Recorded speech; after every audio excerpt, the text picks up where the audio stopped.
দেশের বিভিন্ন জায়গার আরও কিছু খবর নিয়ে এখন একটি ডেস্ক রিপোর্ট। পাহাড়ের সশস্ত্র গ্রুপগুলোকে অস্ত্র ত্যাগ করে স্বাভাবিক জীবনে ফিরে আসার আহ্বান জানিয়েছেন Khagrachhari region commander brigadier general KM Obaidul Haque. পানছড়ির ৩ নং ইউনিয়নে এক মতবিনিময় সভায় তিনি এই আহ্বান জানান। ত্রয়োদশ জাতীয় সংসদ নির্বাচন ও গণভোট উপলক্ষে প্রতিদ্বন্দ্বী প্রার্থীদের পোলিং এজেন্ট, সাংবাদিক পর্যবেক্ষক, সুশীল সমাজের ব্যক্তি ও নির্বাচন সংশ্লিষ্ট ব্যক্তিদের সাথে মতবিনিময় সভা হয়েছে ময়মনসিংহে।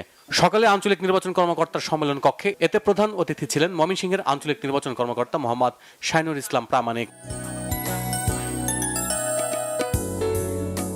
বগুড়া ৪ আসনে জামায়াত প্রার্থী ডক্টর মোস্তফা ফয়সাল পারভেজের বিরুদ্ধে ভোটারদের মধ্যে অনৈতিকভাবে টাকা বিতরণ এবং বিএনপি নেতাকর্মীদের বাড়িতে ভাঙচুরের অভিযোগে সংবাদ সম্মেলন হয়েছে।